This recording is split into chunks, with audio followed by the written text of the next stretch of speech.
Hi guys, it's me, Shazza HDL. Welcome to another qualifying watch along in 2021 for this weekend's Grand Prix Imola, the 2021 Emilia Romagna Grand Prix at Imola, and I cannot wait yet again for what I'm sure is going to be another great qualifying session here in 2021. I mean, I know we've already had one, but the qualifying session in Bahrain was just incredible. The battle for pole, the battle in the midfield, from all the way from last place all the way to, P4. Such a great session. And after what we've seen so far in practice, especially practice 3 in the watch along I did, a couple hours ago, the field looks so close. It's too hard to call. I mean, of course, I'll have my predictions on the screen in the next 20 minutes or so to show you guys what I think will happen, and it's basically a best guess. But it's very, very, very hard to predict, and I think, honestly, I mean, the top 2 or 3 is most likely going to be who we normally expect it to be, but from P4 to P18, I cannot say for sure who is going to be where. When 2 or 3 years ago, you could probably give a very good, educated answer. And that, of course, is great for us, the fans. And qualifying, of course, getting underway, as you can see on screen, in about 28 minutes' time. And I cannot wait for it. And hopefully you guys will watch along, listen along the session with me. Hopefully you guys are doing well on what is a lunchtime, nice, sunny-ish lunchtime here in my part of the UK. And hopefully you'll watch along again, listen along to today's stream. But if you did not tune in earlier to the practice 3 watch along I did earlier, which again was about a couple hours ago, let me just quickly take you through the results of that session. So Max Verstappen ended up P1 by 4.5 tenths of a second to the next car.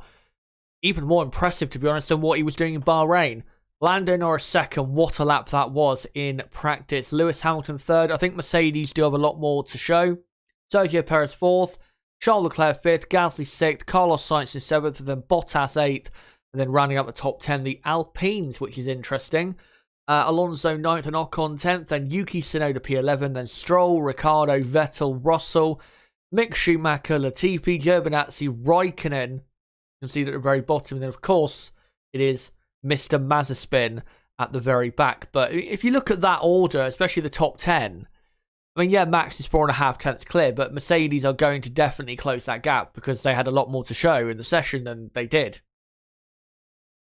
You can see what I mean. It's so hard to tell and to say absolutely who is going to be where. Cannot wait. I really cannot wait for qualifying. And of course, because it's such a short lap, you are going to get a lot shorter gaps in between the cars than you normally will. And actually, around this track compared to Bahrain, it should be, again, because it's a shorter lap by, 15 seconds at least, we are going to get an even closer grid than what we had in Bahrain. So I cannot wait for qualifying in 25 minutes from now. But before I get on to what I think will happen, let's just have a quick skim through the teams and preview how I think they'll get on and what part of the grid I think they'll feature in. So, we'll start off with Mercedes. Now, as I said, there's a lot more to show from Mercedes than what they showed in practice 3. I think what they showed yesterday was a lot more of what Mercedes have to offer. I do think they have, from what I've seen so far, I still think they do have the best package around this track. Valtteri Bottas has looked very quick. He looked very, very quick compared to Lewis Hamilton yesterday, and even parts of practice 3, he looked really good. But I think, considering the weekend so far, Mercedes still have, again, the edge over everyone, and I still think probably if you were to have a confidence meter of some sort, I think Mercedes would probably be the most confident coming into this session, because you remember back to Bahrain, they were struggling a bit in practice, in all of the practice sessions, and yeah, in qualifying they showed a lot more speed and they weren't too far off compared to where they thought they would be.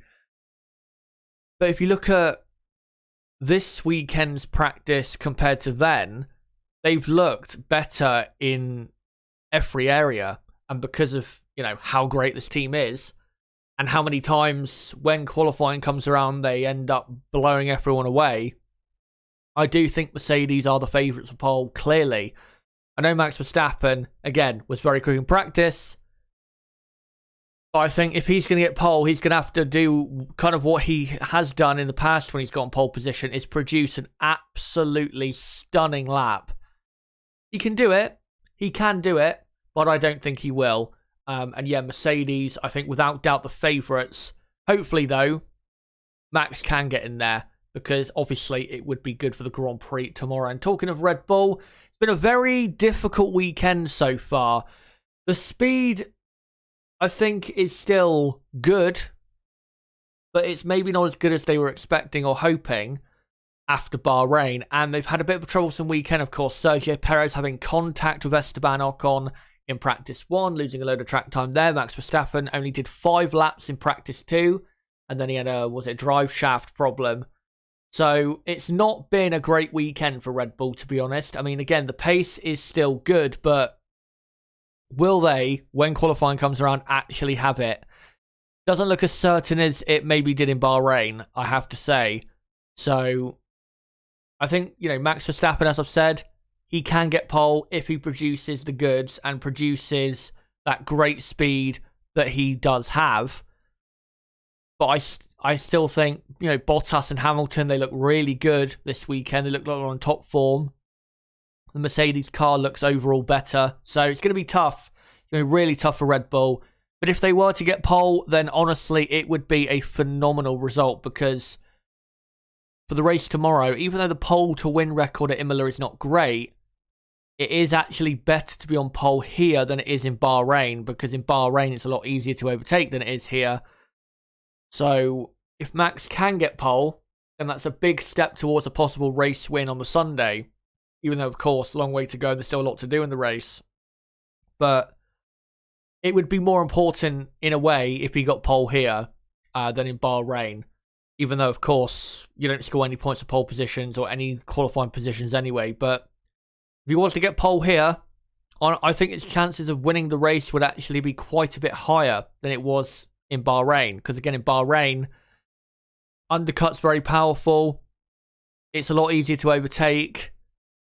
And many, I guess you'd say, many different things can happen in Bahrain compared to here at Imola. Imola, it really, if you're going to have a great race result, it really does come down to qualifying and how you get on with that. If you have a car that's quick and you end up qualifying way lower than your grid position should be, it will affect you massively in the result, because you can't just come through the field. I mean, the only hope you'll have is, doing an overcut on a load of cars ahead and, doing it that way. But if you've got the pace around this circuit, you have to produce it in qualifying. You can't be one of those teams who comes good on race day, kind of like McLaren, who we'll get into in a moment. And it's fine being quick on race day, but around Imola, kind of similar to Monaco, yeah, you could have the race pace on a Sunday, but how are you going to use that race pace when it's so hard to overtake? And I know they've extended the DRS zone and all of that, but we saw last year, before that safety car that came out towards the end, overtaking is very difficult, even if you're a much faster car. So I think for Max, I hope that he can qualify at least in second place, because I do want that fight again that we had in Bahrain, and that would be great. Again, for him, though, to get on the front row and even get pole, I still think it is going to require Max to be at his best and not to be not quite on it, or Red Bull to have some sort of issue. And then for Sergio Perez, simply, I think, qualify 4th. That's all he can do, really. That's all he should be aiming to do. Don't think he'll be on the front row or anything like that. Let's get in, though, to the midfield. McLaren, their pace with Lando Norris looked very good in the morning. And with Lando Norris in general, they've looked decent, if not good. But if you compare as a team, McLaren to Ferrari and AlphaTauri so far this weekend, and they are clearly over a single lap slower than Ferrari and AlphaTauri. And I think, like I said a moment ago, yeah, McLaren's race pace is probably the best in the midfield. Not massively, or it's one of the best. I think AlphaTauri are also up there. It's very close between those two. I think AlphaTauri might, at certain tracks, maybe more power-dominant tracks, probably would slightly edge that. And McLaren, maybe a track like this, would edge that in terms of pure race pace. But, again, because it's Imola, I think their result this weekend is definitely going to be massively hampered by what's going to come in qualifying. Because they don't seem, as a team, like I just said, to have that single-lap speed compared to Ferrari and AlphaTauri. I think at best, they're really going to be, what, 7th or 8th, probably, with Lando Norris. I don't see them having both cars, say, on one row of the grid, because Daniel Ricciardo really does not look like he's having that great of a time this weekend. Hopefully he will improve in the in qualifying, and I think he should, but he's not looking great, to be honest. But I think, yeah, at best, 7th or 8th on the grid. I don't see them finishing at the head of the midfield pack. I still think that goes to, well, it's going to be coming down to, most likely, Charles Leclerc, Pierre Gasly, Carlos Sainz. Because, again, the Ferrari and AlphaTauris do look just better around this circuit. Again, though, in the race, I'm sure McLaren will give it a right good go with those teams, but the result, again, this weekend is going to be massively affected by their lack of speed in qualifying, which Lando Norris even said, I think, a day or two ago, that their biggest weakness at the minute is just lack of single-lap pace. I mean, it's not bad, their single-lap pace. It's not horrifically poor, but around tracks like this, or, you know, Monaco, which will, of course, be going to later in the season, and obviously Singapore, it is going to be a weakness for them, and it is going to affect their results unless they start outside the top 10 and, you know, go a different way on strategy. But I think McLaren, they'll still get both cars in the top 10, but just don't expect this qualifying session to be as good as Bahrain, because I don't think they quite have the speed that they were probably hoping for this weekend. Anyway, let's next go to, I think, the focus for the home crowd, even though there's no crowd here to view the Grand Prix. Ferrari, who look very, very good. And I would say they are the third quickest team by the looks of it so far this weekend. AlphaTauri do have a good car, and they are close to Ferrari, but I think Ferrari do just slightly edge it because of, I think, their car aerodynamically is, I think, better than the AlphaTauri and the McLaren for sure. And in the second and third sector, and we saw it in practice, not just today, but yesterday as well, their car in those two sectors, the second and third sector, it just looks a lot better. And it looks as though it really is even up there, arguably, with one of the top two teams. I mean, we saw in Bahrain, Ferrari were actually lapping at the same speed as Mercedes in the mid-sector in Bahrain, where most of the corners are. So Ferrari clearly do have a good aerodynamic package there. And here at Imola, it's been shown to be the case. I think their aim has to be, at best, let's say Sergio Perez has a bit of trouble, then I think at best they could qualify 4th. Realistically, though, I think their aim should be a third row lockout. It will be tough, though, because Pierre Gasly's looking really good. And Yuki Tsunoda, I think, has got a bit more to show than what he showed in practice earlier.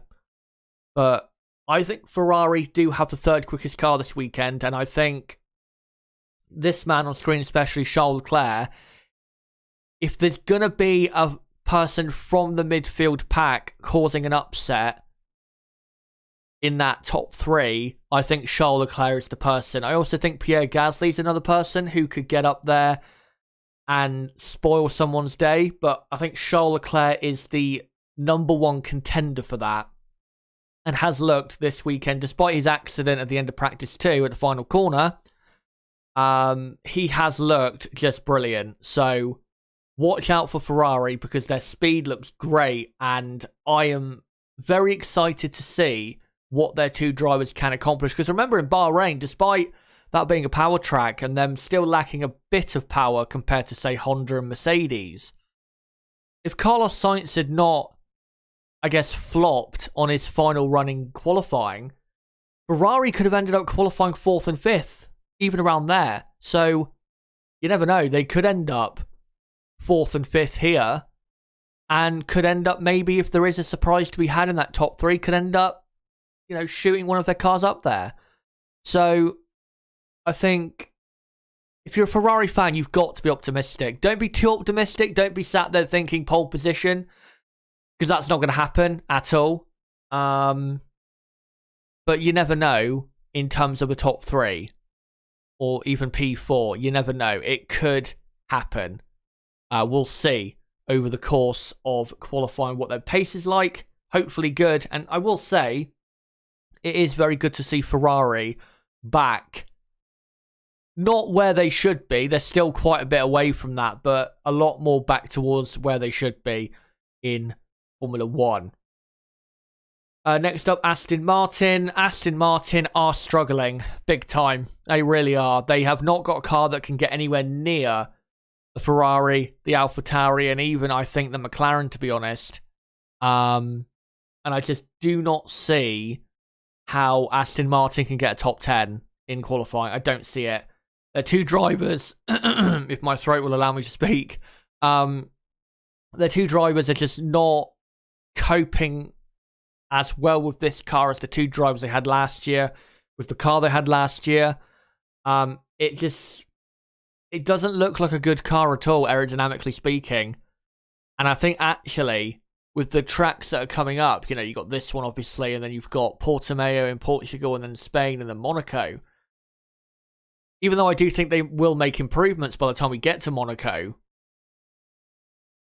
these type of circuits where grip is quite a bit more important than, say, power, they are really going to struggle. They really are. Bahrain, I mean, they should thank their lucky stars they got a point, because they didn't really have the speed to.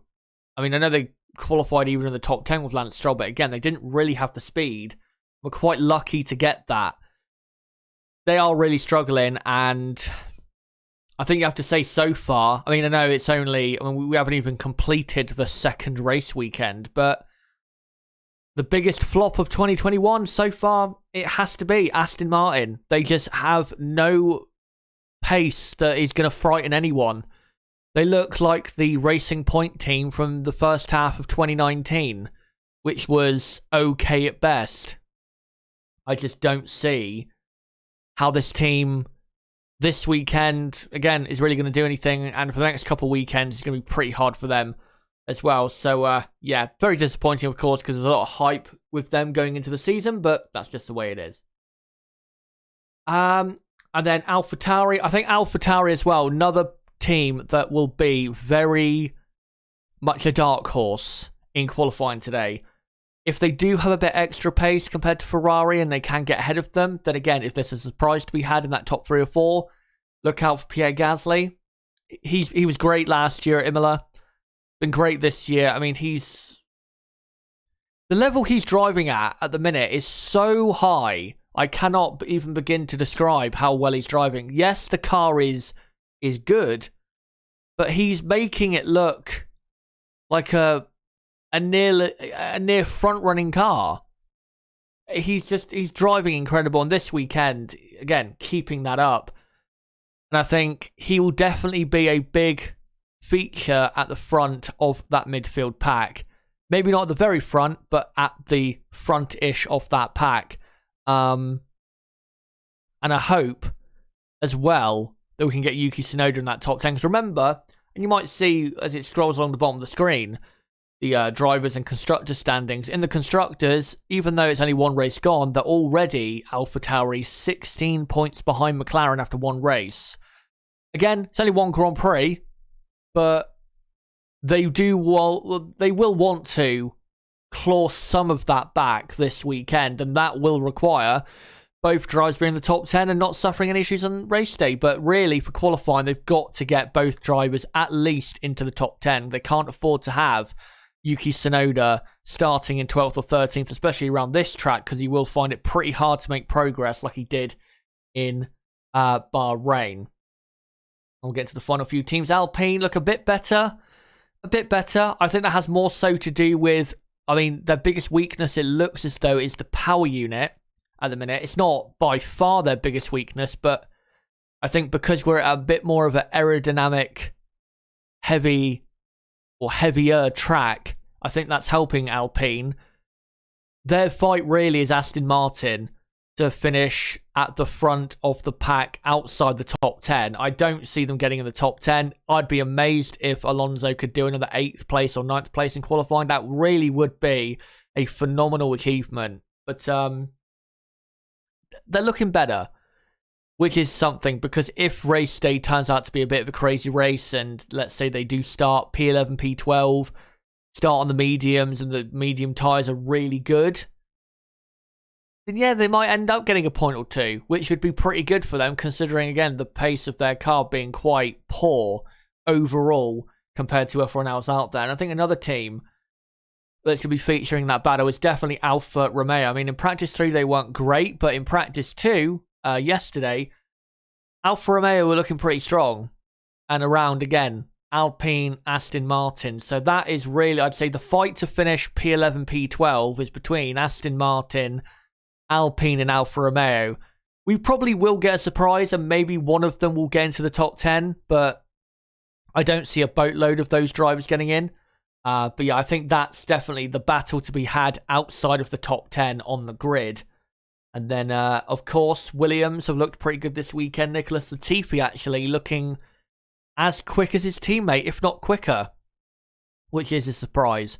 I still think George Russell will be the highest placed Williams. I think he will probably be getting into Q2. Don't think Williams can get into the top 10 at all. Maybe he can nick, say, 14th place, something like that. That'd be pretty good for Russell. And yeah, I think Williams are in for a decent weekend. And there's no point getting into Haas F1 because they're not even trying to be good this season, so there's no point talking about them. So yeah, there you go. Those are the teams for, of course, this qualifying session. Now, let's get into my predictions. Let me just actually move a couple of these pictures. There you go. We're on it now. Now, the normal graphic I use, I wasn't able to use today, and might actually change it up going forward. But what I'm going to do is just hide a couple of these bits of text, if I can. And then I'm going to show it, obviously, on what I normally use as the sidebar order for the session. I'm going to show what I think will happen in qualifying today. So if you are watching, then make sure to look for that. And if you're listening, then I'll just read it to you anyway. So let me just get rid of that. So my prediction, guys, for qualifying here at Imola is this. Let's get it up. So I'm going to go Valtteri Bottas on pole position from Lewis Hamilton second. Again, I think Mercedes do have the quicker car. Max will be in there, a tenth or two off, but I think overall Mercedes do have the quicker car. Sergio Perez fourth, I'm going. And then Charles Leclerc fifth, Pierre Gasly sixth, Carlos Sainz in P7, Yuki Tsunoda eighth. Like I said, I think Ferrari and AlphaTauri are just that tad quicker over a single lap compared to McLaren. And then I think McLaren will round out the top 10. And then from P11 to P15, I'm going Vettel, Giovinazzi, Alonso, Ocon, and Russell. And then knock down Q1 below that dotted line that's obviously ready for the session to be starting. That's why I've left it there. Knock down Q1, I think, will be Stroll, Raikkonen, Latifi, and obviously the two Haases of Mick Schumacher and Nikita Mazepin. So that's my prediction. Or, let me just hide it quickly, for the session. But yeah, guys, let me know, what do you think will happen in qualifying? Who are you going for pole position? Is it Valtteri Bottas? Is it Lewis Hamilton? Is it Max Verstappen? Are you going for a surprise for pole position, like a Leclerc or a Gasly or a Norris? Let me know in the comments section, and also, or not the comment section, the live chat, you know what I mean. And I'll try to read out as many as I can in the final 4 or so minutes for you guys. I think, though, definitely it's between Bottas, Hamilton, Verstappen, as it normally is. I don't think anyone else can get in there, unfortunately, today. I am hoping, though, for a surprise from one of Ferrari, McLaren, and AlphaTauri, possibly against those, say, the big 2 at the moment in Formula 1. So, yeah, I would like to see that, but again, it is going to be tough for those drivers and teams especially. Anyway, let's read the chat, see what you guys have to say. Henry O'Boyle says, who's an old-time sub, I think. Great to see you. He says, I think Ricciardo will be out in Q2. If you look at practice so far, it's actually pretty likely that he will, and that's why I went with him in P10, because I can't really put him any higher than that. 1, because of the speed of the McLaren, and 2, because of his own pace. Not been particularly special, I have to say. Blade says Verstappen for pole. Gina says Bottas, Hamilton, Leclerc, Verstappen is his front 4. Michael Arvin says Hamilton, Max, Lando, Bottas, Leclerc, and Perez. That would be a incredible, front 6 on the grid. It really would. Let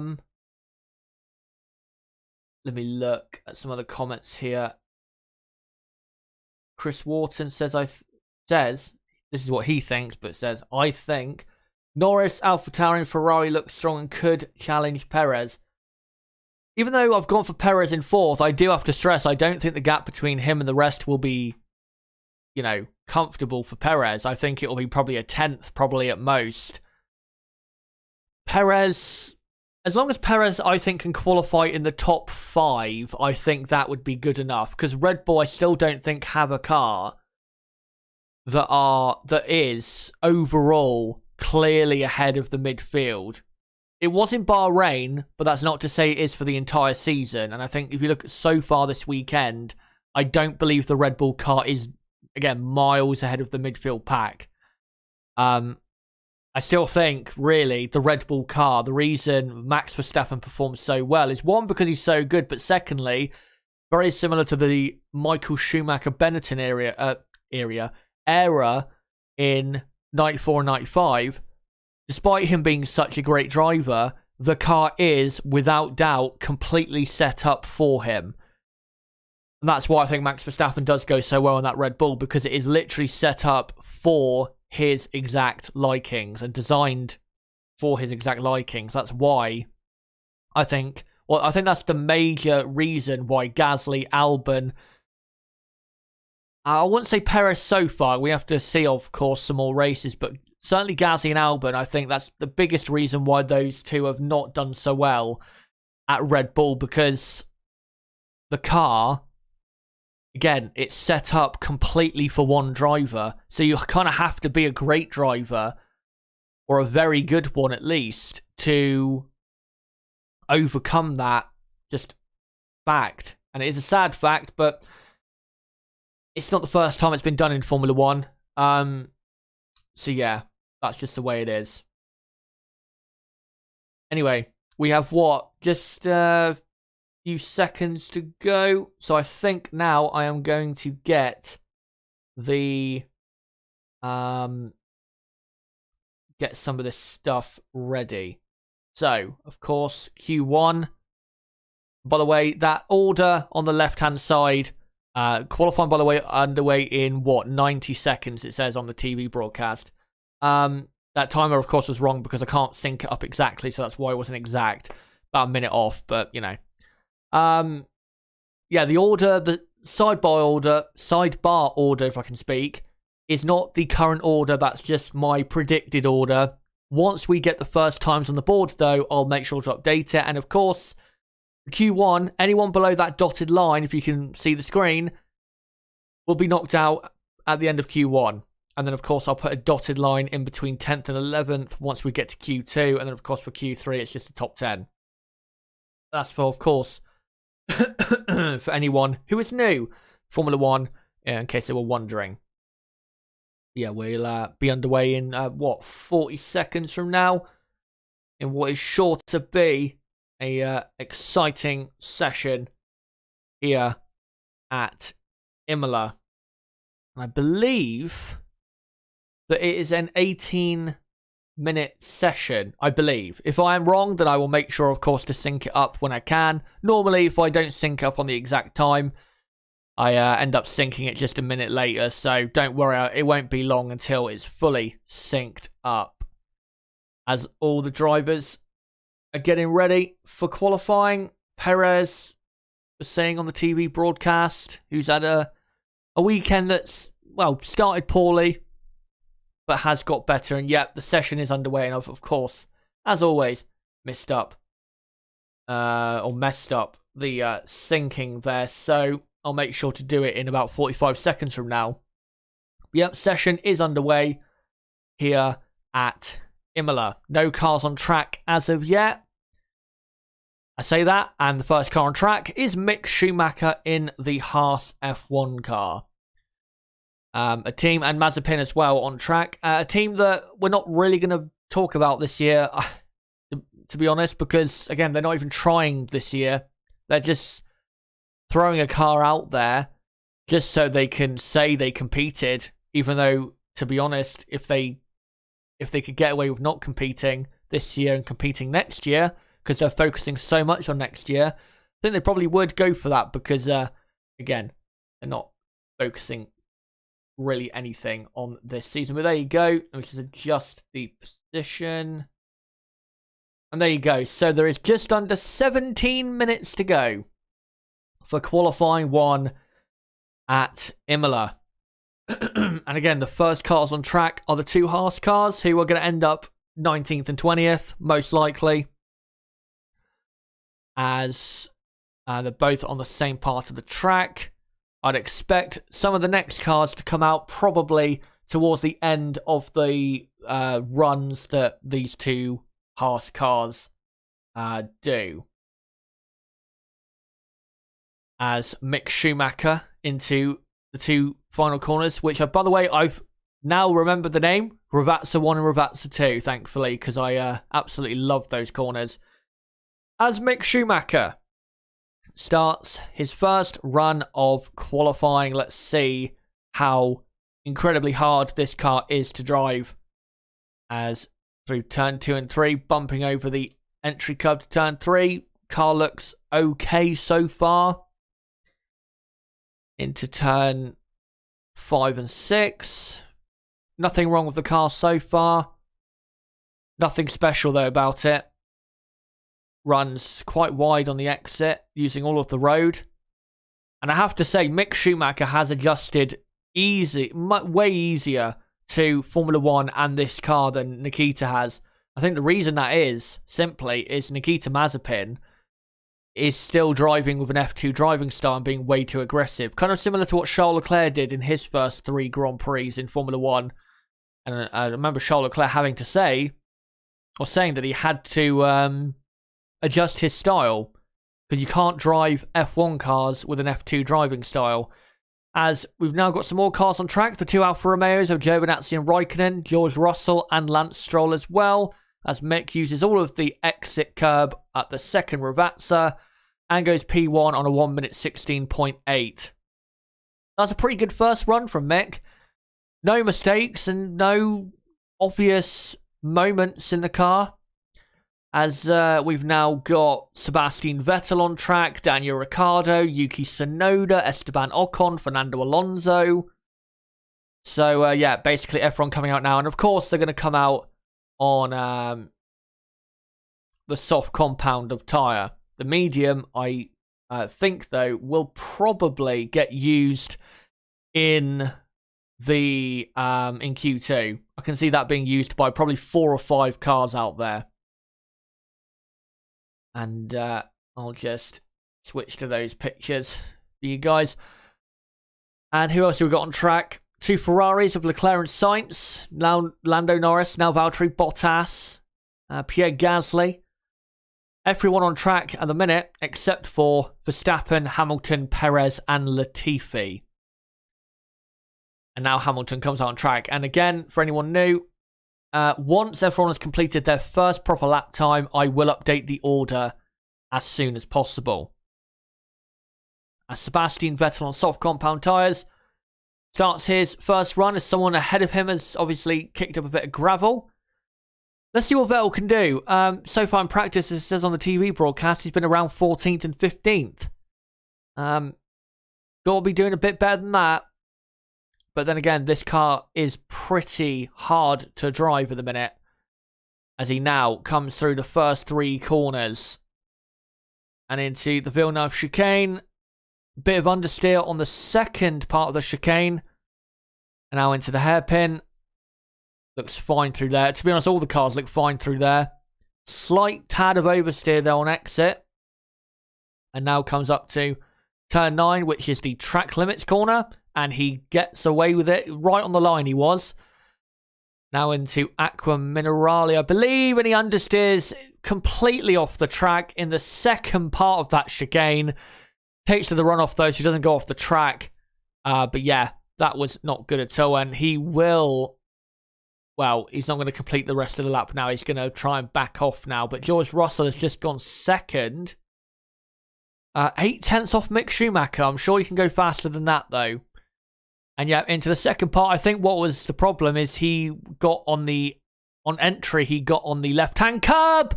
And Yuki Tsunoda has had a massive accident. The rear wing is off. The rear wheels is off and the red flag has come out. So let me get rid of the timer. And Yuki Tsunoda is out of qualifying. And he hasn't even done a run yet. That is absolute. And it's at the chicane. The turn 14, 15 chicane. And I'm guessing he's bumped over the first part. And then, you know. And nope, let's not do that. Let's not show the timer again. But yeah, there is a red flag at the minute. But yeah, that is not good at all. And he gets out of the car. And that is Yuki Tsunoda out. That is a massive crash, by the way. That's going to require a big job for them to fix that. And yeah, here we go. Entry to the 14-15 chicane. Not even that, he gets oversteer on the entry, tries to correct it, the car just won't comply, and then he ends up in the wall on the far right. And yeah, big impact against the barriers. Rear end of the car is completely destroyed. And he is out. Such a shame. Because he's been having a decent weekend. Has Tsunoda. I just want to quickly see if I can get this text. Just want to obviously put that it's a red flag at the minute. So let me just do that for you guys.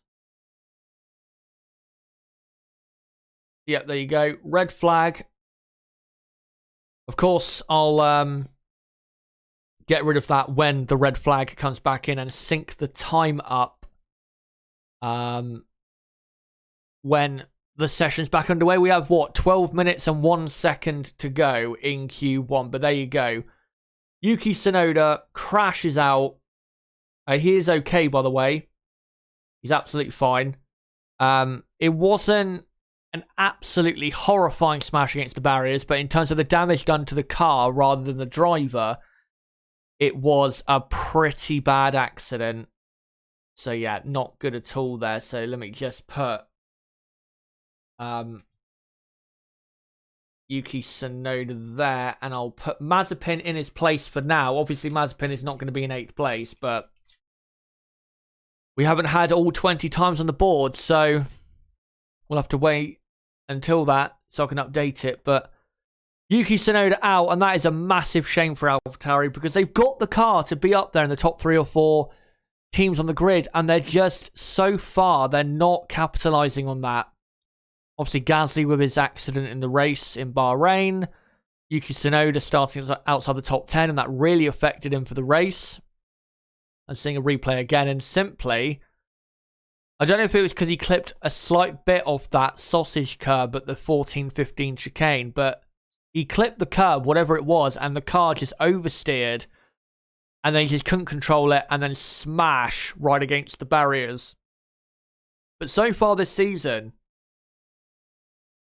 considering the car they have, AlphaTauri have been, in terms of pure performance and results, quite disappointing. I think you have to say they've been. Again, in qualifying in Bahrain, with Tsunoda outside the top 10, it wasn't great. And then, of course, Gasly finishing, or not finishing the race, but having the problem he had, and coming away with only 2 points was a very disappointing result, because they should have ended up coming away with at least 10 points. And then that is Tsunoda, going to be starting from last place or possibly the pit lane. And, well, his chances of scoring points from there are very low. So AlphaTauri really have not had, considering what they've got, they're just not producing overall as a team what they should. And it's going to cost them, because, again, they have a car that's capable of good, well, not even good things, but big things in 2021. But so far, they just haven't quite capitalised, and that's just an example of that. But yeah, red flag at the minute. And this order, by the way, is not the order exactly. This is just me setting the order up ready for when F1 completes their first lap time. There's only been 5 lap times. Lance Stroll, Raikkonen, Mick Schumacher, George Russell, Nikita Mazepin are the 5, and then Norris was about to set a lap and then got stopped, obviously. So we wait until the barrier needs a bit of... does the barrier need a bit of work? I don't know. We'll have to see another clip of it, but I'm hoping the session will get underway in a couple minutes' time. We'll have to see, though, on that. Let me just quickly read the chat. Zinj says, hopefully Perez gets at least on the second row. Red Bull need him to counter Merck's strategies. They can't do it at one car. Exactly. From a team perspective, they need Perez up there with Verstappen to help, because Max is a great driver, but he can't do it all on his own. He can't. Even Michael Schumacher, for as great as he was in the 2000s at Ferrari when he had Barrichello as his teammate, needed Barrichello to help, and Barrichello did. That's what Max needs with Perez. I think Perez will definitely help more than Gasly and Albon did. Gasly, I think the reason he didn't work at Red Bull was because, again, the car was completely really designed for Max, just like it was when Albon was there and when Perez is there now. But I don't think Gasly was ready for that opportunity. I think Gasly needed another year, maybe 2 at most, in the Toro Rosso, or what is now the AlphaTauri. But, with Daniel Ricciardo leaving, I guess they didn't have any other choice. And then, what happened. But I think, again, Gasly wasn't ready. And again, team was all focused really on Max. By the way, the session will be underway again in 2 minutes. 2 minutes time at 14:15 local time. And then with Albon, I think with Albon it was, again, the car's completely designed for Max, but also Albon is simply not good enough for that level. I think Albon can be good enough for Formula 1, but I don't think Alex is good enough for, again, that level. I think Sergio Perez is definitely the best driver they could have got at the time. I just hope he does succeed enough to get a second year, because I think he does have the talent to get the results to deserve that year. And I think, honestly, in Bahrain, despite him qualifying outside the top 10, that was, I think, because of him trying to get through on the mediums. I thought in the race, considering he started from the pit lane, Perez, I thought his race performance was really good. If you look at how far he finished off the leaders, considering that he started at the back, pretty good speed through the Grand Prix. So I think Perez is, as long as he can get a 4th or 5th place starting position in qualifying sessions on a regular basis, Red Bull of course want it to be P4, then he will be a success for Red Bull because his race pace and his tyre management is on another level compared to most drivers. Anyway, session is back underway in 18 seconds. So I'll get that timer synced up when it goes over.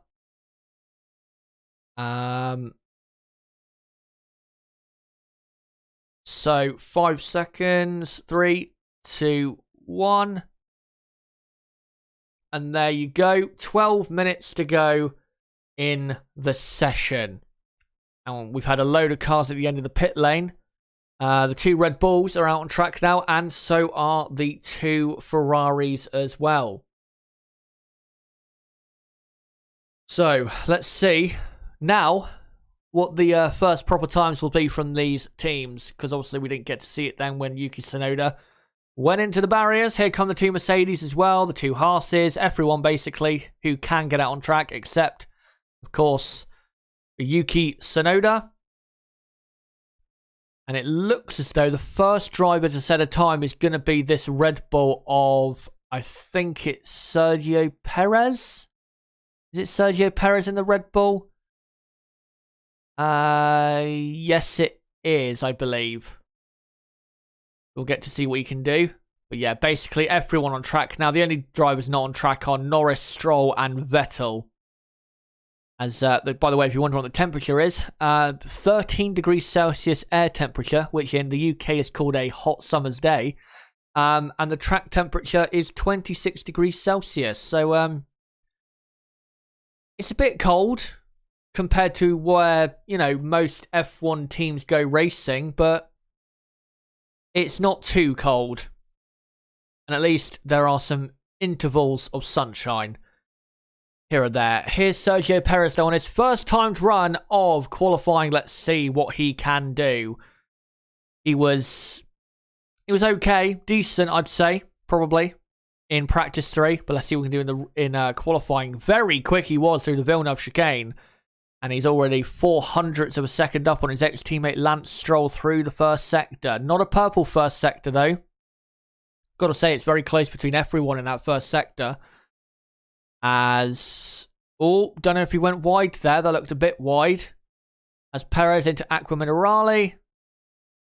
And, yeah, this looks like a good lap from Sergio Perez. He is a 1/4 of a second up on Stroll after the first 2 sectors. So this should be P1 for Perez as he gets past the Aston Martin there of, I think, Sebastian Vettel. It is. As Perez got a bit of track ahead. Will he get held up? Well, he'll get a slipstream now, so that'll actually be really good for him. Perez comes to the line and he will go P1 surely. Yes, he does by almost 3.5 of a second. Charles Leclerc comes to the line. He goes P1 to Charles Leclerc by almost 0.2. Carlos Sainz goes P2, a 10th down. Max Verstappen goes P1 by 0.5 second almost. So Max looking quick. Ocon goes 3rd. That's a great lap by Ocon. As Bottas 0.5 up on Verstappen after the first 2 sectors. Hamilton has done a purple first sector and is a 10th up on Max after the first 2 sectors. So Mercedes do look as though they are quicker so far on this lap as Ricciardo goes up to 5th. Latifi 9th ahead of Russell. And now Bottas comes to the line and goes P1 by just under 0.2 of a second. That Mercedes in the final sector is so good. Hamilton comes to the line and only goes 3rd.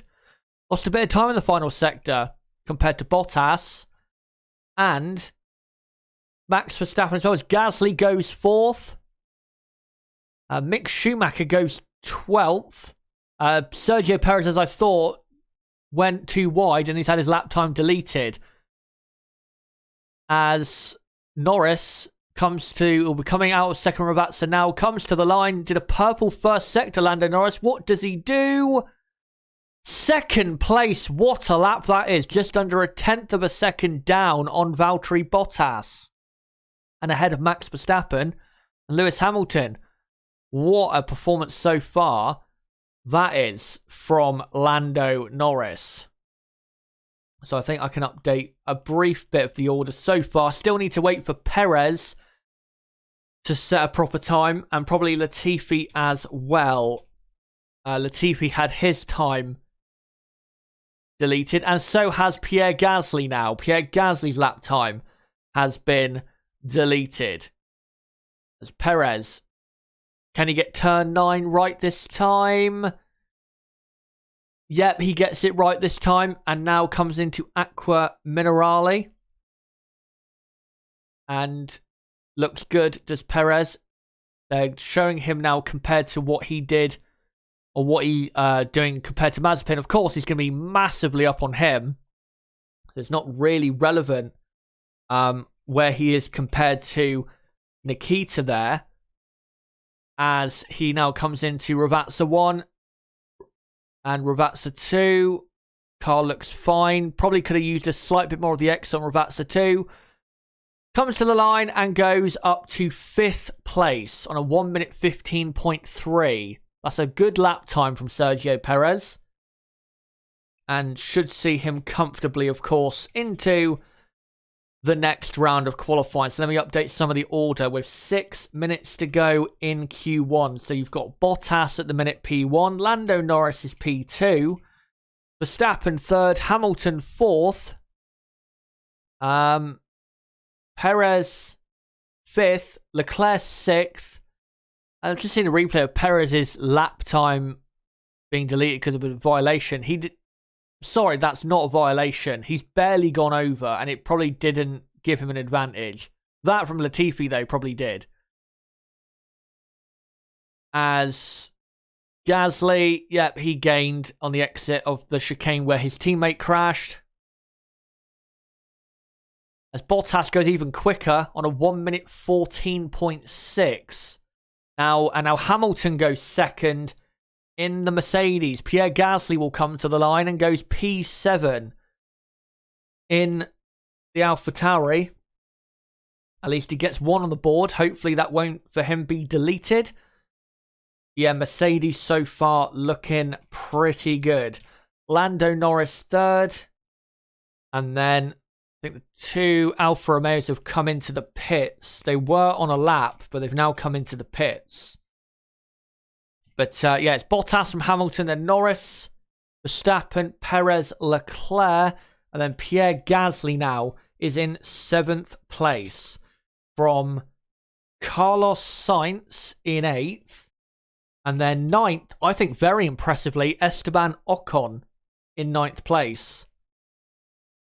And then 10th, Daniel Ricciardo, which has got to be his aim really for this qualifying session, considering his speed so far. And Gasly, is that another track limit violation that he's been caught up for? And has he had another time deleted, or is that just a replay? Let's see when we come back. And nope, he's kept that lap time by the looks of it. But it's Ricciardo 10th, Vettel 11th, Fernando Alonso in 12th place. And then in 13th, 14th, and 15th, and at the minute, just getting into the next part of qualifying, is Lance Stroll and the 2 Alfa Romeos of Antonio Giovinazzi and Kimi Räikkönen. So Alfa Romeo just getting in by about a 10th. About 10th, yeah, 10th and a half, something like that. And then in the drop zone with 3.5 minutes to go and needing desperately to get out, Mick Schumacher in 16th. That's a pretty good effort by him. Latifi 17th. And then, of course, Yuki Tsunoda will be 20th because he crashed out. 18th is Nikita Mazepin. And then 19th is George Russell, who I don't think has set a proper time so far, because his first time he's done so far was before, I think, Tsunoda's crash. So, yeah, he can probably do a lot better than that and maybe sneak into the top 10. Well, not top 10, into the next round, sorry. As Mick Schumacher comes to the line at the end of this run, probably not going to improve. Nope, he doesn't. But 10th and a half down on what he did earlier. So stays in 16th. With 2.5 minutes to go. Here comes Lance Stroll, currently 13th. He's improved on this lap so far. Can he improve even more? Comes to the line, goes P7. Let me update that before everyone starts setting their times. As Russell is about to finish his lap as he comes into Ravazza 1. Now into Ravazza 2. Williams looks okay through those corners. And now comes to the line, and Russell goes up to 14th place. Very good lap from Russell in the Williams. But yes, Stroll up to 7th. That pushes Gasly down to 8th. And then Sainz in 9th. Ocon is still in the top 10, which is impressive, as I said. And then you've got Ricciardo in 11th place. From 12th place, Sebastian Vettel, who I'm sure will be trying desperately to get ahead of his teammate in qualifying and not end up 2-0 down to him. And then, yeah, at the minute, just about getting into the next round of qualifying is Russell in the Williams in 14th place. And then 15th on the driver in danger, for sure, is Antonio Giovinazzi in 15th place. And then 16th now is Kimi Räikkönen. And then 17th is Mick Schumacher. And then 18th and 19th it is Latifi and Mazepin.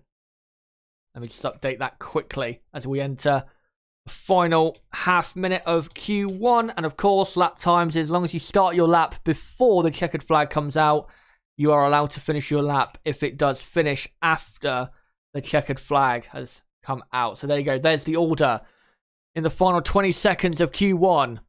As Esteban Ocon is now on a lap, he's a 10th down on Bottas in the first sector. Latifi has done a very good first sector compared to Antonio Giovinazzi, about 0.2 of a second up. Ocon into Acqua Minerale looks pretty good through there. That was actually really good from Ocon. And about 0.4 down so far on this lap. So this is a good lap from Esteban. And now all he's got to do is negotiate nicely enough the Ravazzas, as Latifi's still up on Giovinazzi, as Carlos Sainz goes up to 6th. As the session is now over, but again, the lap times that are still running can still be set, as Ocon goes 5th. What a lap from Esteban Ocon. Nicholas Latifi comes to the line, and he goes P11. What a lap, and that is surely him into the top, or into the next round of qualifying. Alonso goes 13th. Russell now at risk, as Vettel is in 14th. He'll be hoping not to get knocked out again. He will come to the line, surely improve. And Vettel goes P9 ahead of Stroll. That's good for him. Kimi Räikkönen goes 15th and knocks Russell out, but Giovinazzi is still out there, and so is Mr. Saturday himself, George Russell, who exits the final corner, and Russell comes to the line, and 14th it is. Where, though, is Antonio Giovinazzi? Because he's 17th and he has not seen the checkered flag yet. No, he's in the pits. Giovinazzi, disappointingly, is out of Q1. But there you go, Q1 is over, so let me do some of the order. So, of course, the front four remain the same. Bottas, Hamilton, Norris, Verstappen. Ocon got up to 5th place. What a lap. Looking really strong is Esteban Ocon. Alonso will be very disappointed with himself if he gets out qualified by that much of a margin. And then you got Ferrari 7th and 8th after Sergio Perez, who of course is in 6th place, as you can see on the screen. So 7th and 8th for Ferrari at the minute. And then 9th and 10th, Aston Martin. You got Vettel 9th. And then Lance Stroll in 10th place. And then Pierre Gasly gets through in 11th place. Nicholas Latifi, P12, hasn't officially out-qualified Russell because it's still got Q2 to come, but doesn't just get into the next part of qualifying. He gets in emphatically. What a result and what a drive from Nicholas Latifi. Ricciardo 13th. Russell gets there as well. I can't remember the last time Williams got both cars into Q2. They might have done it once last year. I don't know, but if it wasn't last year, then it probably was 2018. Fernando Alonso, lucky to get through, I think, there in 15th place because his pace was not that great. But knocked out in Q1 is Kimi Raikkonen, Antonio Giovinazzi. What a disappointing day that is for the Alfa Romeo team. And then it is Mick Schumacher in 18th, Nikita Mazepin 19th, and of course Yuki Tsunoda 20th because Tsunoda crashed out of qualifying. And yeah, there you go. That's your order for Q1. So now I'll get some of the graphics ready now for, of course, qualifying 2. So qualifying 2, I believe, is a 15-minute long session, if I can remember. I can never remember, to be honest. I think Q3 is a 12-minute session as well. But, yeah. And then let me just as well put in a dotted line in between P10 and P11 for you guys. There you go. That dotted line you can see between Stroll and Gasly on the screen. That dotted line from, and then obviously you've got 5 cars in there. At the minute, of course, that's from Q1. Gasly, Latifi, Ricciardo, Russell, Alonso. Whoever finishes in those positions at the end of Q2 will be knocked out. And then, of course, then it's just a top 10 shootout. Let me just shrink. There you go. So you've got now... Yeah, let me just actually increase it a tad more. There you go. So it will be interesting to see after that session who does get knocked out in Q2. And Q2 will be getting underway in what, a couple minutes time, I think. As we'll go to some different pictures for a minute. And there you go. Let me just see what you guys have to say in the chat. Jabalani, Bottas, very impressive. He's been very impressive the whole weekend. I mean, I know in practice practice 3, he was down, but I think that was mainly because he didn't really go for a final proper run. Yesterday in practice, he was the man to beat. He really was, and so far has looked that way as well. We've seen this in the past, though, where Valtteri has been really quick at on the build-up to qualifying 3, and then when qualifying 3 comes around, he bottles it. One great example of that was the Portuguese Grand Prix from last year, where he was beating Lewis Hamilton in every session, was ahead of him clearly.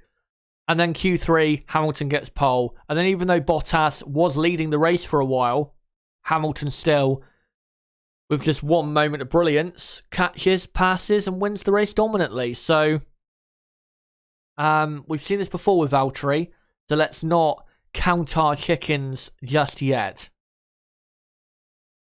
But, I think what I'm going to do is I'm going to show you guys on the screen, if I can, Yuki Tsunoda's accident. If I can't, though, then I'll obviously have to... I know for some reason Twitter's not working at the minute.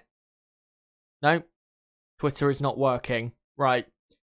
Well, that's fun. I'll try and show it later on. Or remember, guys, like I said earlier, I am doing a race preview later on at 5 p.m. UK time. So make sure to come and join me for that. And again, don't forget to subscribe for more content like this, as we're doing qualifying and race watch-alongs for every Grand Prix in 2021. So bottom right of the screen, you can subscribe there, or just go to the channel page. And of course, don't forget to smash the like button as well, and share this video everywhere you can. But yeah, Q2 will be underway in a moment. Just waiting, as on the Sky F1 broadcast, I was just doing an interview with the Japanese driver of Yuki Tsunoda. And now we're seeing a replay of Mazepin behind an Alfa Romeo. I believe this is when Mazepin was trying to start a lap and overtook the Alfa Romeo and possibly held Giovinazzi up. Let's see. Yeah, definitely held him up. So, if that was as they were beginning their final laps, and yeah, that's not good at all. And I think the stewards might have something to say about that. But the Q2 session is underway. I'll sync up the timer in about half a minute. So prepare yourselves for a very exciting qualifying too. Could a Williams get into Q3? We'll see.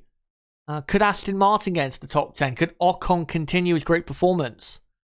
Again, we shall see.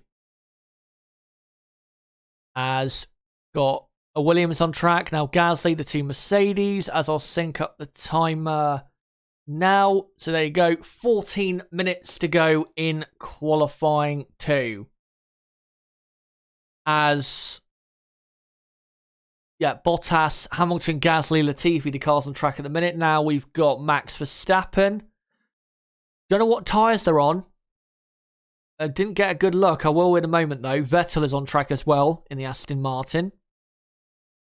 Let's see what tyres they're on. If they're on soft tyres, then I actually think that's a good and exciting thing for the Grand Prix tomorrow, because I think the medium tyres tomorrow are going to be a very favourable tyre. And yeah, Max Verstappen is on the medium, which you'd expect him to be. And then I think I just saw a Mercedes on the medium as well. So I'm going to guess that both Mercedes cars are on that tyre. Because again, if you can start the race on that tyre and still get a good qualifying position, like you can if you're in a Mercedes or a Red Bull, it's very much preferred, because that medium is going to be a fantastic race tyre. Not sure about the hard compound tyre. Maybe to go to the end if you pit early on, that'll be a good tyre, but the medium is definitely going to be the strongest race tyre for tomorrow's race, especially if it's a 2-stop Grand Prix. As Nicholas Latifi has started his lap, Pierre Gasly started his. Gasly's on the soft, Latifi's on the medium, and so is Russell, interestingly. That's... I don't know why they're doing that, but there you go. Bottas and Verstappen, though, they've started their laps as well. So, let's see what they can do now in Q2, as Bottas through the first 3 corners looks very good. Out into the Villeneuve chicane. That Mercedes just rides every curb and bump so well, as he does a 24 flat for the first sector. But Verstappen almost 2 full tenths up in the first sector alone. What a first sector by Max Verstappen, considering it's only 23 seconds long, or 24 seconds long. Bottas into Aqua Minerale. Slight bit of hesitation on the exit. 49.8 so far. Verstappen still about 0.2 of a second up on Valtteri Bottas after 2 sectors. Hamilton, I think he's splitting the 2, as Latifi obviously has gone P1, only time so far. Here comes Valtteri Bottas, as Gasly now goes P1. Let's see what he can do for a lap time. Valtteri Bottas comes to the line and does a 1 minute 15.0. Max Verstappen a 14.8, 2 tenths clear of Valtteri Bottas.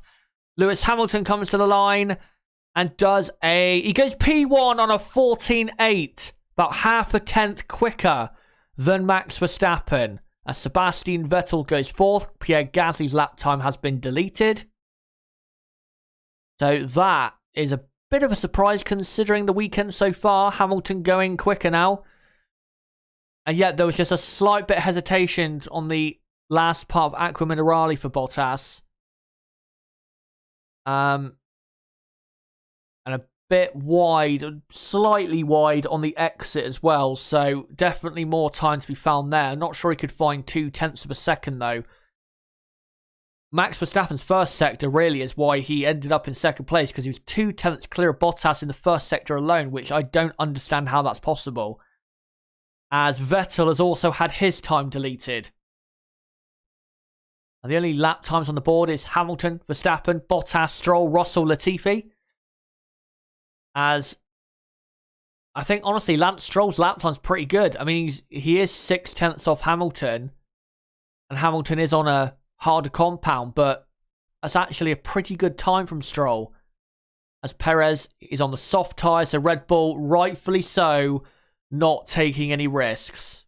And to be honest, if they can, they might as well use Sergio Perez as a bit of a buffer if he gets a very quick start on fresher, well, not fresher tyres, but softer tyres in the race tomorrow. Might as well use him that way to harm the Mercedes cars rather than trying to get him through on mediums.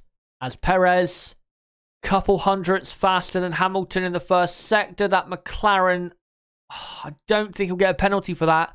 Or whoever that McLaren was, I think it was Lando Norris, kind of hovering on the apex of the second part of the chicane. Now into the Ravazzas for Sergio Perez. He should go faster.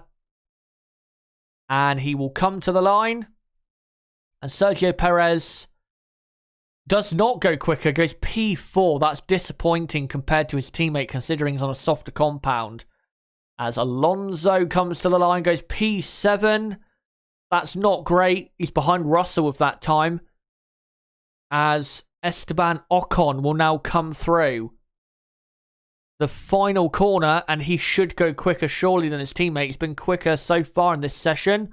Ocon does not go quicker, goes slower. In 8th place, and now we only have, 6 drivers basically to set a time. Gasly, Norris, Sainz, Leclerc, Vettel, Ricciardo. Gasly comes to the line. P6. And I told you that lap time from Stroll was good, because Stroll is the highest placed midfield driver in P5 at the minute. Daniel Ricciardo, 8th. Disappointing. Lando Norris, purple first sector for him. A purple middle sector as well. What a lap by Lando Norris so far. That, though, I think will be a lap time deletion, because I just think I saw him extend the track. I think Lando Norris might get this time deleted, but so far on this lap, he's 3 tenths up on Hamilton. As Carlos Sainz goes P6, and Lando Norris, bit of oversteer on the exit of Ravazza 2, as Leclerc goes 3rd. Norris goes P1 by a tenth of a second, but I think he will get that time deleted, I'm sure, because it looked as though he extended the track. At the minute, though, George Russell is in 10th place and less than a second off P1 with 7 minutes to go in Q2. What absolute madness this is. But we'll see when it comes to Norris what's going to happen there. But I'll try if I can now and update the order. So at the minute, it is Lando Norris in P1. He is, though, again, on a softer compound of tyre. And then it's Hamilton 2nd, Verstappen 3rd. Charles Leclerc is in 4th place. 5th, Valtteri Bottas. I think Bottas has a bit more to show there. And no, Norris is not having his time took away. So that's a very good lap time from Lando Norris. 3 tenths clear of Perez on the same tyre. And then Perez 6th, Lance Stroll P7. That's such a good lap considering the Aston Martin not being a good car at the minute.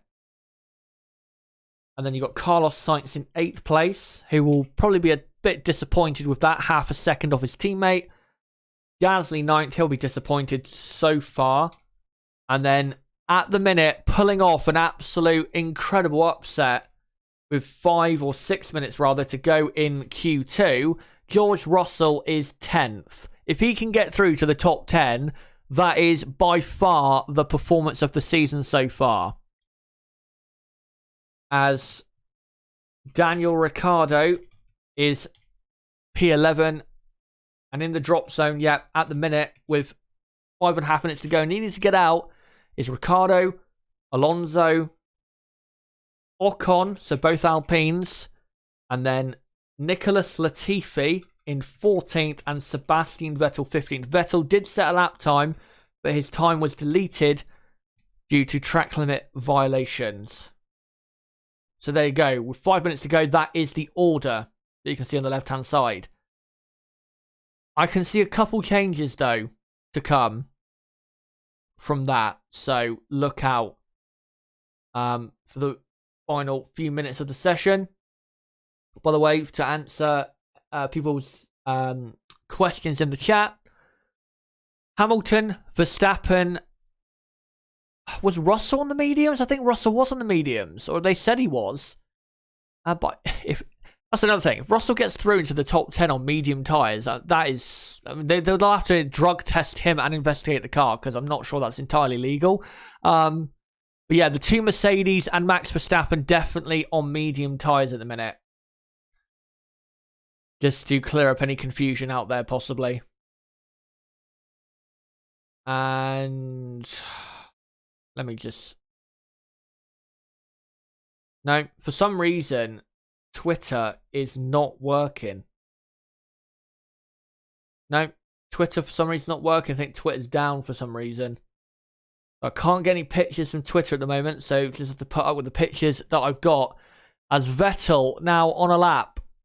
Hopefully he'll set his first proper time of Q2. Considering Stroll 7th, you'd hope Vettel could get up there into 7th as well. And now he's getting momentum going with this car. He's definitely looking quite a bit better than he was in Bahrain. A 10th up on Russell after the first two sectors. So at the minute, looks as though he's probably going to get into 9th or 10th place with this lap. As Sebastian Vettel brakes for Ravazza 1. Looks good through there. And Ravazza 2.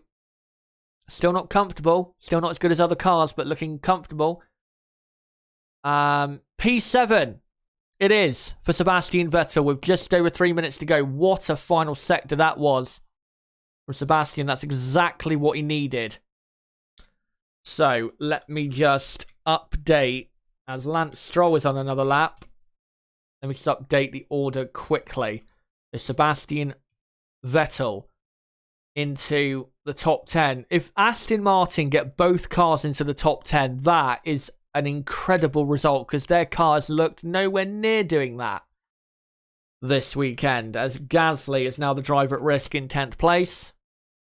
And then you've got, as Lance Stroll looks as though he's going to improve his lap time again, Russell in 12th. And then you've got Daniel Ricciardo in 12th place. And then Alonso 13th. The Stroll comes to the line and goes P7 back ahead of his teammates. I'll update that in just a moment. But in the drop zone, with one final run to go, needing to get out is Russell in the Williams, Ricciardo in the McLaren, Alonso and Ocon in the Alpine, and Nicholas Latifi in the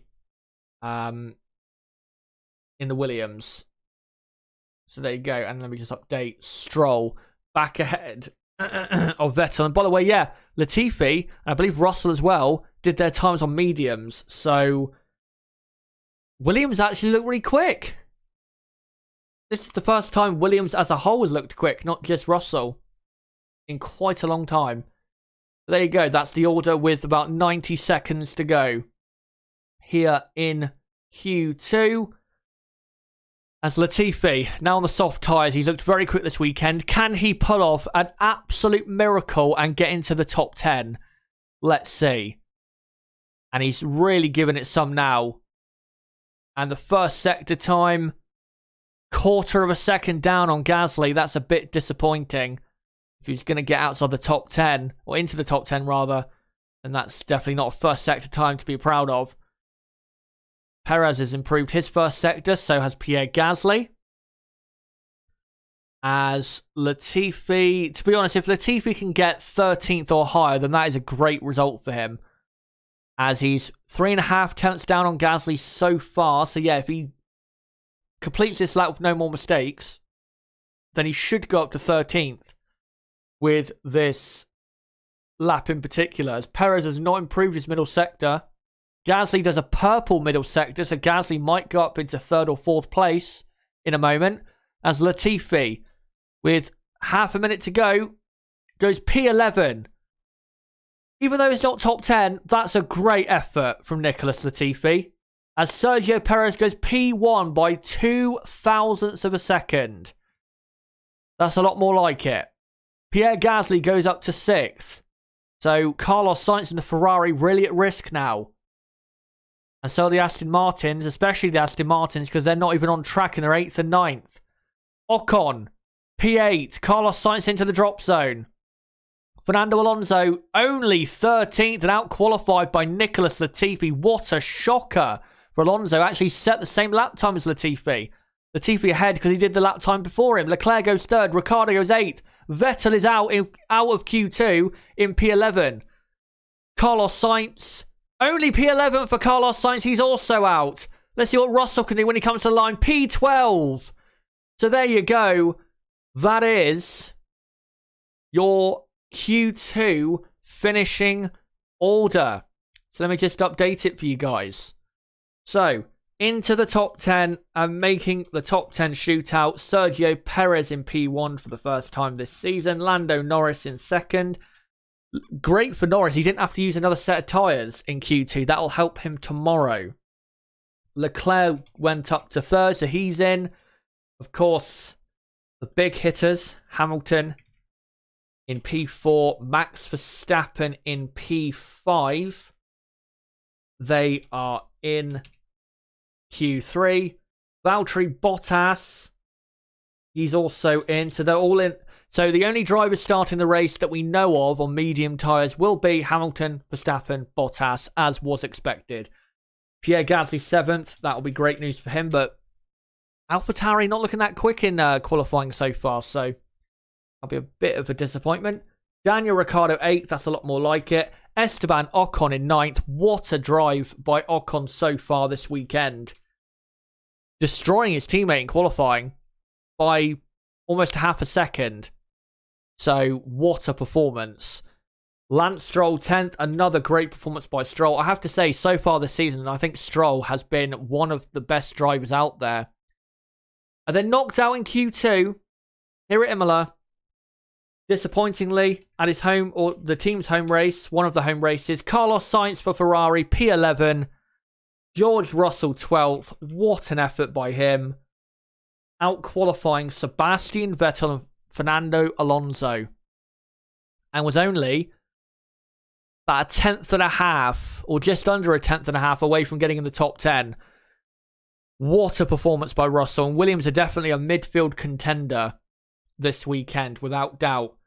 Vettel 13th. He'll be disappointed with that, will Sebastian. Latifi 14th. I think that is a great job. And then Fernando Alonso 15th. That is so disappointing. The knockdown in Q2. Sainz, Russell, Vettel, Latifi, Alonso. What a star-studded 5 drivers that is. Except for Latifi, of course. There you go. That is Q2 over and done with. And now it's only one session to go. And that is qualifying 3 at Imola. Which is, I believe, 12 minutes long normally. We'll be getting that underway in a moment. But guys, let me know in the chat right now. Who are you going for pole position? Hamilton, Verstappen, or Bottas? Let me know right now in the live chat. And I'll try if I can to read it out before we get into the action for proper. As Sky F1 currently on an ad break. Yeah, I think Sainz definitely has got to be very disappointed with that. He just didn't do a good enough final run, just like he did really in Q3 in Bahrain. Russell, great run, 12th place. I think that might be his best qualifying, or one of his best qualifying positions ever in the Williams, as our Q3 will start in about 4 minutes' time. Vettel 13th, very disappointing. Latifi 14th, he has to be proud of that. And then Alonso is going to be so disappointed, 15th.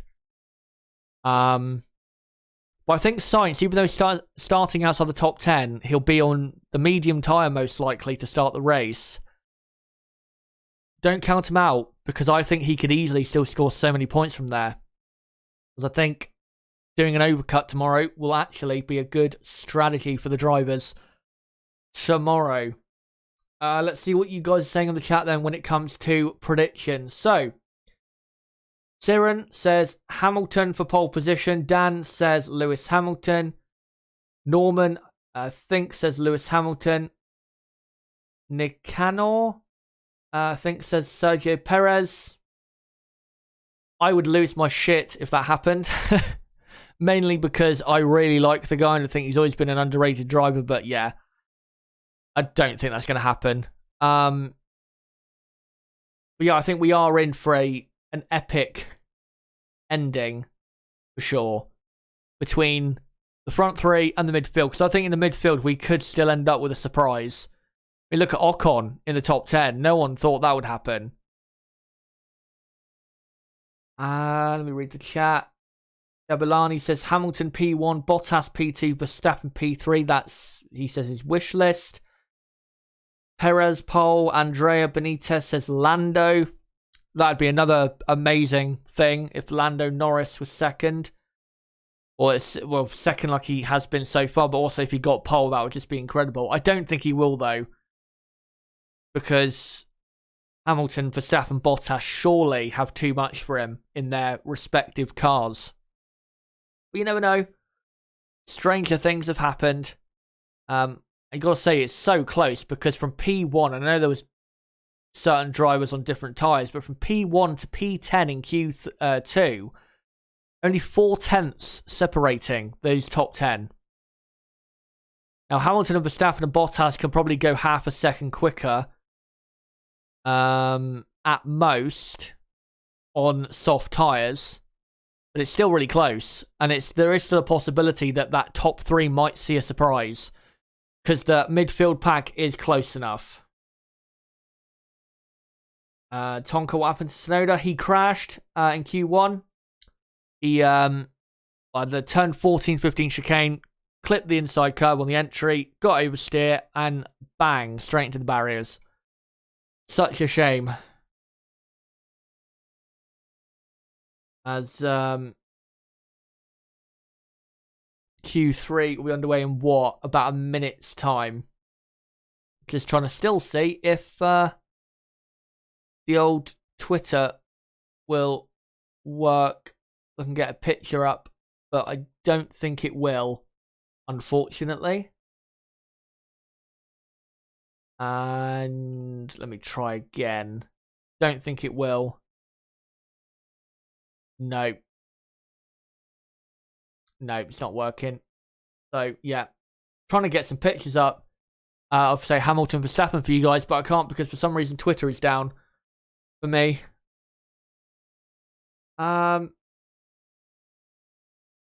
Right. As we're seeing Russell walking through after his great job. As Q3 is... They had a timer there to show it, and then they just got rid of it for some weird reason. But Q3 is underway now. I've just missed the syncing up point exactly. I will sync up as soon as possible, probably at the 11-minute mark. And let me just adjust this picture and actually move on to these pictures instead. As Lando Norris at the start of Q3 comes out onto the track. We'll see what he can do. Also, Lance Stroll on track. Two drivers outperforming their machinery, I think. I don't think that McLaren's that quick to be up there where it's been so far today. And Lance Stroll putting the Aston Martin in the top 10, which I literally said wasn't possible today, and he's done it. So what a performance by Stroll, improving all the time and proving me wrong, or proving my previous self wrong when it came to him. And I'm happy to say that I'm a bit of a Lance Stroll fan now, because he's actually doing what, you know, he was brought into Formula One to do. As we've got what? Perez, Norris, Hamilton, Bottas, Gasly, Ricciardo, Ocon and Stroll on track. Leclerc and Verstappen will be joining the action right about now. As here comes Charles Leclerc and Max Verstappen is on track as well. And there you go. So all 10 cars on track.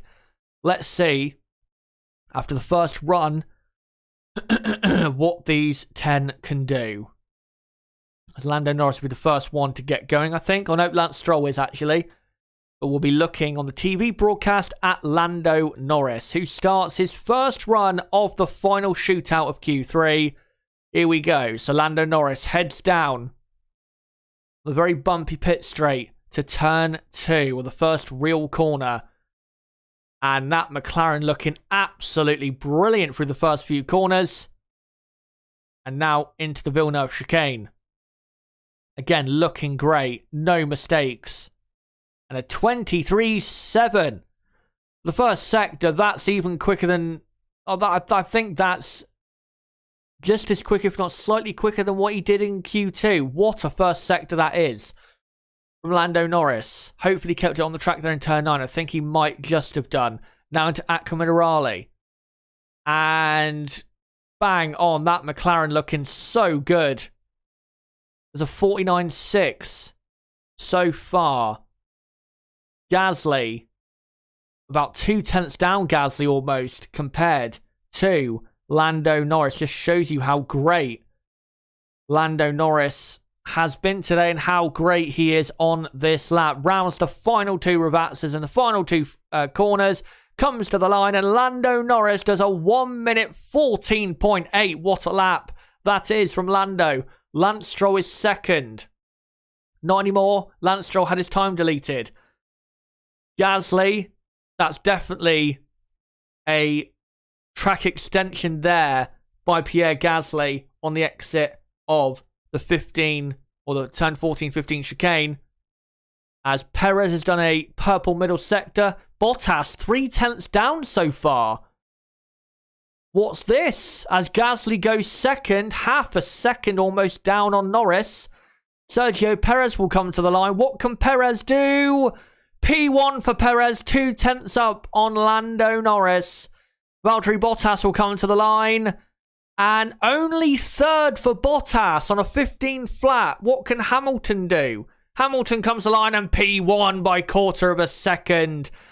The master sends a message to Max Verstappen, but Max might just bounce right back. And he almost does. Purple middle sector and purple final sector, but he is second for now, just under a 10th down on Lewis Hamilton. Charles Leclerc will now come to the line, and Leclerc goes P5. So there you go. That is your first runs of Q3 done. Let me update some of the orders. Look at that by Sergio Perez, third place, and he's only a 10.5 down on his teammate. And if that ended the way it did, Red Bull would be so happy with that. And Stroll at the 14... Oh, no, yep, he oversteered on the exit of that final chicane. And Bottas, that's the reason he ended up so low down. I think through turn 2 and 3. Oversteer through turn 2 as... that's Hamilton, I think, or Bottas coming back to the pits. But at the minute, it is Lewis Hamilton on provisional pole position by almost a 1/10 of a second from Max Verstappen. It is still, though, really, really close. Sergio Perez third. If he was to be able to get that, that'd be so great for Red Bull. So great. And exactly what they need. Lando Norris up in 4th place. Norris... looking like he's possibly on for a 4th or 5th. Charles Leclerc capitalising nicely on Valtteri Bottas and his Woes to go 5th, Bottas 6th, Gasly 7th, and then you've got Esteban Ocon in 8th place with Daniel Ricciardo 9th and Lance Stroll in 10th place. That's your top 10 with what should be one run to go in qualifying. And I would say the battle for pole is between Hamilton and Verstappen. I can't see anyone else getting in there. I mean, of course, Bottas did make a mistake, but it was only that one mistake, and I don't think that one mistake cost him all of that time. And then you got Perez up in 3rd. He's probably just going to aim to try and hold off Bottas for that. And then you've got a very close battle between Norris and Leclerc for what's most likely going to be P5 and P6. And then after that, it looks like it's going to be Gasly, Ocon, Ricciardo. Stroll, we'll have to see what he can do. But the battle for pole is what we're really going to be looking out for between Lewis Hamilton and Max Verstappen. Again, we're just at 1/10 of a second separating the two. So let me just quickly read the chat to what you guys have to say. Lab Gorilla says, I can't believe Sainz is out the top 10. It is a surprise. I think I had him up in 7th or 8th place in my prediction for qualifying today. Yeah, big surprise, and that's a big loss for Ferrari, because Ferrari, given the way the session has gone so far, Q3, Ferrari could have ended up with a 6th and a 7th at worst, probably, given the speed of their car compared to everyone else, which is actually a really good result. So, the pace of the Ferrari is still good, but the result has not quite come for them, which again is a disappointing thing. As Bonotto on the pit wall, hoping that his man Charles Leclerc will be able to out-qualify Lando Norris and thus win the midfield battle, which would be a big step for Ferrari compared to a year ago, as seen a replay of Lewis Hamilton on his lap. And Hamilton, yet again, when the pressure is at its most highest and when he has to deliver, he always does, and he does it yet again. But there is still one final run to go. He could still be upended by Max Verstappen, but when you're going up against the person with the most pole positions of all time, and someone who could easily end up for a very, very, very long time with the most pole positions in history, it's incredibly, incredibly difficult to say that he won't be on pole. As now Hamilton, Bottas, Gasly, Ricciardo, Norris on an outlap, and everyone else will be coming out on an outlap, I'm sure, in just a moment. So I think what I'm going to do is I'm going to put this man on screen, Lewis Hamilton. Can he get pole? Or does Max Verstappen have a response?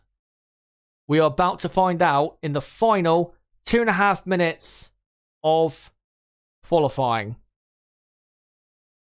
Bottas is already motoring along on this outlap. He's really getting on with it. He's almost at the point of starting his lap. He could probably get in 2 laps if he had enough fuel. I don't think, though, of course, he will bother doing that, because there's no real point, because you want to run your car as skinny as possible on fuel as Bottas starts his final run of qualifying. Can he replicate his amazing pole position of a year ago here at Imola? Or will it be his teammate instead on pole position, or even Mad Max Verstappen? Let's see. Bottas into turn 1. Does he get it right this time? Oh, yes, he does. He gets it a lot more right this time. Now into the Villeneuve chicane he will come. And car looks, as always, great. And in the first sector, 4/10 down in the first sector. That is a massive gap. And like I said, and Hamilton has not improved his first sector, by the way. But like I said, even though he made that mistake in turn 2 on his first lap, he didn't lose 0.6 of a second just in that mistake alone. So, got a lot to make up here as Valtteri. Bumps across the exit curve on the Aqua Minerale. And he's still 0.4 down. At best, he's going to end up in P4 and behind Sergio Perez here as Hamilton has improved his middle sector. He is still, though, just under a 10th down on his previous best lap as Max Verstappen now starts his final lap as Lando Norris does a purple first sector in the McLaren.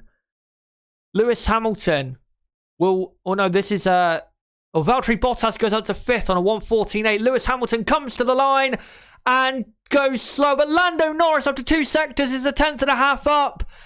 2 purple sectors for Lando Norris. Could Lando get McLaren's first pole in what must be almost 10 years? We'll have to see. Into Ravazza 1 as Gasly goes up to 4th place. Into Ravazza 2 as Ricciardo goes up to 5th for McLaren. Lando Norris comes charging to the line.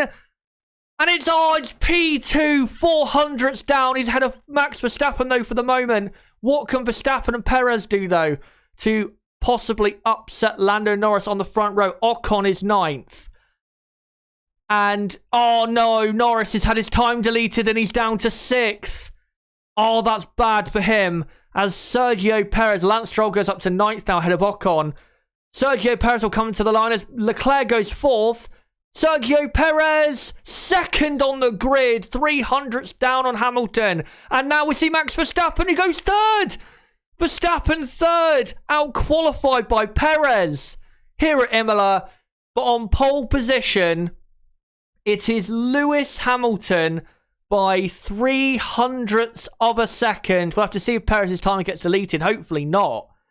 But Lewis Hamilton is on pole position from Sergio Perez 2nd and Max Verstappen 3rd.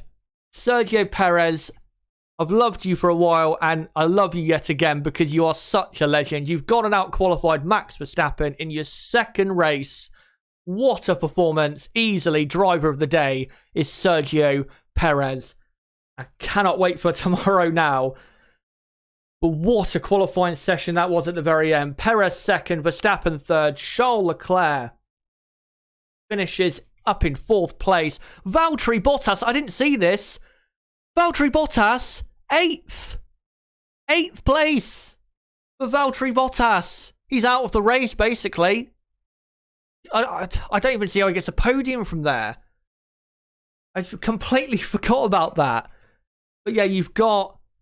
Let me just rewind my TV whilst I'm having basically a panic attack over this. Leclerc 4th, Gasly 5th, Ricciardo 6th. Such a shame, by the way, about Norris. Got up so close to pole position, but ends up, he will start 7th. And Ricciardo somehow, even though being miles behind him all weekend, out-qualifies Lando Norris. Don't know how he did that. Valtteri Bottas 8th. 8th. He's bottled it big time. Ocon 9th and Stroll 10th. Stroll had his lap time deleted both times. But it is Lewis Hamilton on pole from Sergio Perez 2nd, Verstappen 3rd. Leclerc 4th, Gasly 5th, Ricciardo 6th, Norris 7th, Bottas 8th, Ocon 9th and Stroll 10th. Knockdown Q2, Sainz, Russell, Vettel, Latifi, Alonso, and then knockdown Q1, Raikkonen, Giovinazzi, Schumacher, Mazepin, Tsunoda. But my oh my, what a session and what a grid we've got for tomorrow. I cannot wait for the race. I wish the race was right now because I would be going absolutely mental. Wow. Wow, wow, wow. Let me put some pictures back on quick. What a session. I never thought Perez would qualify 2nd at Imola. Never thought. I thought it was basically impossible. And yet Bottas, Aqua Minerale, I think locked up the inside front of the back end of that section and ran wide. But Bottas, if you look at the lap overall, it was fine. He just had no pace. Just really, really poor lap. And yeah, he's bottled it big time. I cast big doubt whether he can even get a podium from there. Because as long as, Verstappen, that's why he didn't improve his first sector. He ran wide at turn 3. clipped the inside curve too much, ran wide on the grass, and that is what cost Max Verstappen pole position. He made a mistake. And here's Norris at turn 9. I still don't think those track limits at turn 9 are really a big deal. I mean, the drivers are not gaining that much time, and we're talking thousandths of a second, probably. Maybe a couple hundredths at most, but yeah. Let me come to you guys in the chat after what is or has been an absolutely stunning session at Imola. Go Perez, but Hamilton stays. Me too on tube. I knew Perez wouldn't be second. Let me just see some other comments here. Mike Brown, I thought Red Bull was sabotaging Perez. That's not what I said. It's not what I said. What I said is Red Bull like to concentrate all of their design and setup efforts on the number one driver, which is Max Verstappen. That's not sabotage. I mean, you know what you're signing up for if you're signing up for Red Bull and to be Max Verstappen's teammate. But what a drive by Perez. And I think today, I mean, just because he's done this doesn't mean he's going to maintain this for the season. But I think today he's already proven that he's good enough for Red Bull. Because let's say Max Verstappen gets pole and doesn't make that mistake. Perez still wouldn't have been that far off. You know, 10.5, 2 tenths, which is pretty good because Max Verstappen is a great driver. What a performance by Perez.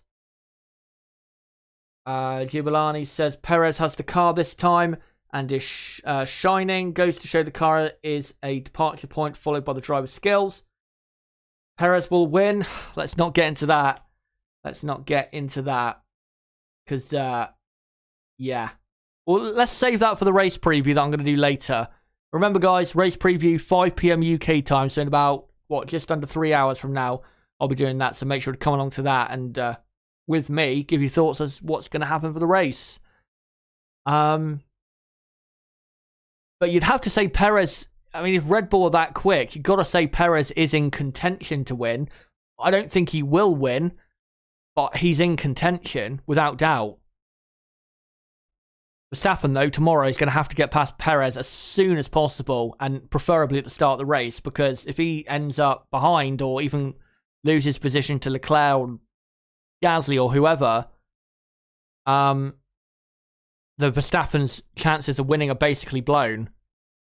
But considering Sergio Perez is such a good race driver and he's so good at looking after his tyres around a track where tyre wear is important, it's not massively important, but it is important. You can't at all count Sergio Perez out to win the race. I mean, he was only 300ths off pole. And I think Red Bull, they're going to have a car that's right there with Mercedes tomorrow, most likely. So, without doubt, you cannot count out Perez or Verstappen to win the race. Long Lexis or Lexis says or asks, is Perez starting on the soft tyre? Yes, he is. That also makes the start of the race tomorrow really interesting because, of course, you've got Hamilton on mediums and Verstappen on mediums. So Perez gets an initial good launch off the grid and, of course, he'll have the better tyre grip. I don't see why you can't have Perez leading the race for the first few laps. I mean, his strategy is still not favourable. He would have rather to start on the medium, but he had to get through on the soft to make sure he starts in the top 10. Because around this track, you've got to get the grid position you need. You can't afford to start low down. So it's going to make the start very interesting. But what it does for Red Bull is it gives them kind of a split strategy against Mercedes tomorrow, because you've got Perez on the soft and Verstappen on the medium. So let's say Perez gets in front of Hamilton. If Perez then suffers a bit of tyre degradation, then you could have Perez holding Hamilton up and then having Verstappen there to stay right behind him. And then that helps Max Verstappen stay right in contention with Lewis Hamilton. So Red Bull tomorrow can actually work as a team if Perez can get ahead. But again, this is all if, buts and maybes. I think Valtteri Bottas in 8th, even though he's on the medium, I think Bottas is not going to get a podium tomorrow. I don't see it. because he's going to lose quite a lot of time in the dirty air and traffic. And he's on the medium, so for the first few laps, he'll be struggling pace-wise compared to the front 3, 4, 5 drivers. And the gaps between the drivers or the teams isn't that big this weekend. So, yeah, Valtteri, I think you'd have to count him out for a podium. And then really, in terms of 4th, 5th, 6th, 7th, and after that, you go for anyone to finish in 4th or 5th. Really, you could.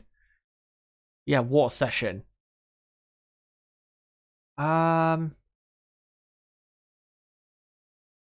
Let me see if I can find a couple more comments, because I'm probably going to come off the stream in a minute, because again, I do want to get the race preview stream ready. Let me see. Me Too on YouTube says Perez is way underrated. Always has been. I absolutely agree with you, and I think, I'm going to finish on that comment. Sergio Perez is, and has been for the last 10 years, I think one of, if not the most underrated driver on the grid. He's had podiums countless times in cars that shouldn't have been anywhere near. And is not until now, when he's probably at the peak or just coming down from his peak of his career, now finally getting a chance in a good car. Let's not talk about McLaren in 2013. That doesn't count. I've always thought if he got a chance, he would prove people wrong. And yeah, tomorrow, he probably won't win the race. He'll probably finish on the podium. But for him to out-qualify Max Verstappen and even be close, that close, phenomenal achievement in only his second race of the season. So great drive by Perez, great performance, and you know what? I hope he can at least fight for victory, because he deserves it. Because he deserves to fight that part of the grid. Because he's time and time again proven that he's able to win the midfield battle and even get into the front running battle for podium sometimes. So he deserves at least a battle for the win. And hopefully he can get that. But guys, thank you so much for coming along to this qualifying stream. Hopefully you guys enjoyed it. Again, don't forget to subscribe to the channel for more content like this.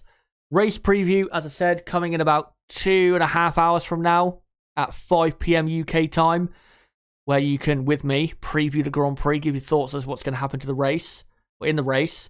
And then tomorrow, I will be live at 1:30 PM UK time for the 2021 Emilia Romagna Grand Prix. So don't forget, again, to subscribe and hit the notification bell for that stream. Bottom right of the screen, you can subscribe right there, or go to my channel page. As well, don't forget to smash a like button. Don't forget as well to comment down below what you thought of the session. As well, don't forget to join my Discord server. Link below in the description. That's a great place to be notified as to when I'm going live, when I'm uploading videos, and just what the channel schedule is in general. So make sure to join that. Also, almost 500 people in there who regularly talk, not just Formula 1, but motorsport in general. So if you want to have debates and just talks in general with people who might be like-minded, might not, then make sure to join that. Link below again in the description. But guys, until my race preview later on, and until the race tomorrow, the race watch-along, a race that is going to be really interesting and something, I think. Until that Grand Prix, it's been me, Chazza HD. Goodbye.